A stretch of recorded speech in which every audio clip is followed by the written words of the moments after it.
Hey guys, welcome to my channel, or welcome back to my channel, or as I should be saying, welcome myself back to my channel. I have missed you guys over the summer and fall, and I just want to jump on here real quick and recap.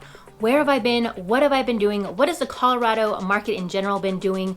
What's to come of this channel? And yeah, I just am excited to get back into it, you guys. So stay tuned if you want to know where this girl's been.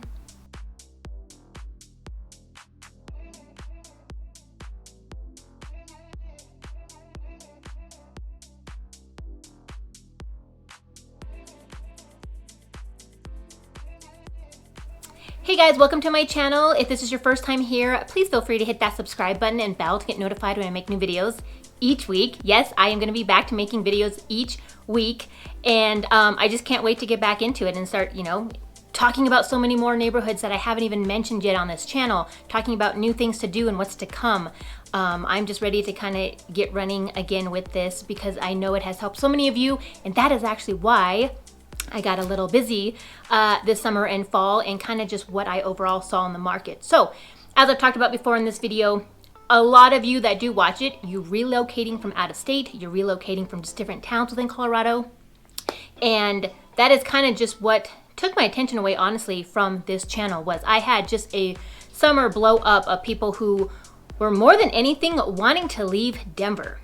They're wanting to leave Denver because of the home prices, or just because of some personal things. Maybe some majority of the family was kind of moving down south. A lot of people reached out and said, I just want to get out of the city, the hustle and bustle. I just want more space. And they had either found this channel or had just heard from, Denver agents. We got Alicia that works down south, Southern Colorado as a whole. And so that was primarily how my summer and fall kind of went. It was a lot of out-of-staters and a lot of locals who just couldn't afford the Denver home prices anymore. They couldn't handle the size that Denver and surrounding neighborhoods have now kind of gotten. So they were wanting to be here in Colorado Springs, or more so, wanting to be in Pueblo and now Canyon City. I have one video on my channel right now where I've kind of just briefly touched on Canyon City, and that is a town about an hour kind of southwest of Colorado Springs. It sits a little bit closer to the mountains. It has a little bit more kind of prairie feel at the bottom of the foothills. It's just a different vibe than Pueblo and Colorado Springs, but it still has some really great affordable homes. There is a small luxury section that you can find within Canyon City and kind of surrounding areas, but that whole just Fremont County is just still really, really affordable considering what the rest of Colorado is kind of selling for. So that is kind of where my summer and fall kind of went, was just a lot of drive time. Like I said, Canyon City itself is about an hour southwest of Colorado Springs. You can kind of shoot down Highway 115. It's kind of your quickest way that goes past Fort Carson Army Base and then kind of veers off southwest to just that Fremont County area. Pueblo, Colorado, as you guys have talked about, is my hometown. It's where my parents still are. I have a lot of family there. I have a lot of friends, old schoolmates, what have you. And so I'm just down in Pueblo a lot. That is also still a very affordable area of Colorado as a whole.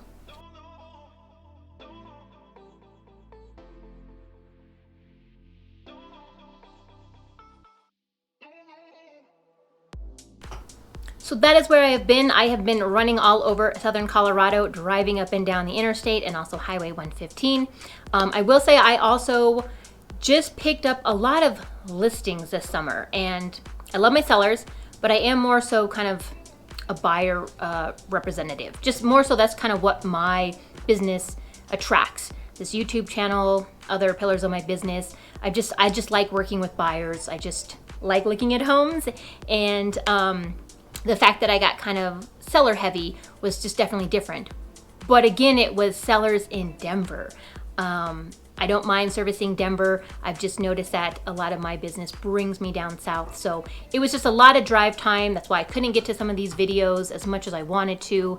And it was just another indicator of where the Colorado market is going. Denver was still moving really quickly. If the homes that I had listed, if you priced it accurately, if you possibly did staging that was needed, man, homes still this summer, even with interest rates the way that they were going within a weekend. There were a lot of neighborhoods that you saw were still moving really quickly. I'm going to say the rest of Colorado Springs and then southern Colorado, like Pueblo and Canyon City, throughout the summer and kind of fall, even as interest rates climbed a little and now suddenly dropped a little, they still were sitting on the market around 30 to probably 57 days. That's kind of around the time that they were getting an offer, maybe two.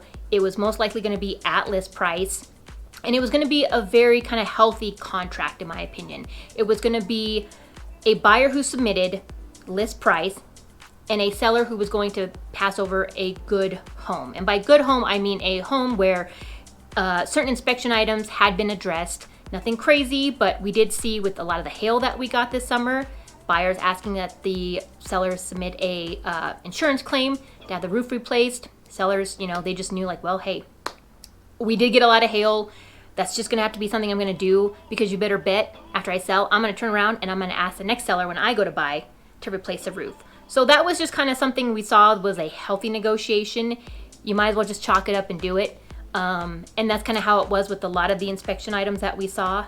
The bigger ticket items were getting asked for and getting addressed. But that's because buyers were submitting offers at list price.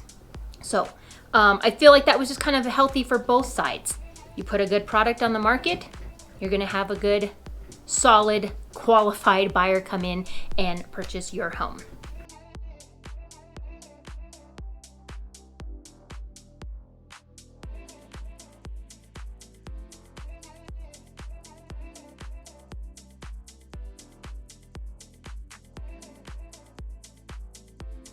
Now, every market, every neighborhood definitely has its own market trends and market activity. So I hate kind of when people are like, hey, Alicia, like, what's the market doing? Well, what market are you talking about? We're talking Denver, we're talking Springs, we're talking, Nevada, Arizona, a particular neighborhood within Colorado Springs or within Canyon City, within Denver. Every neighborhood has a different market trend. And so I will say, though, across the board, even though interest rates were kind of high and inventory did get a little low, my out-of-staters, you guys for the most part had cash. You were selling a home out of state, even if it took a little while, but then you're turning around, take that cash and being able to purchase something here. And for my first-time home buyers are still out. First-time home buyers right now are not tied into a 2 or 3% interest rate. They don't have that. They don't know that luxury.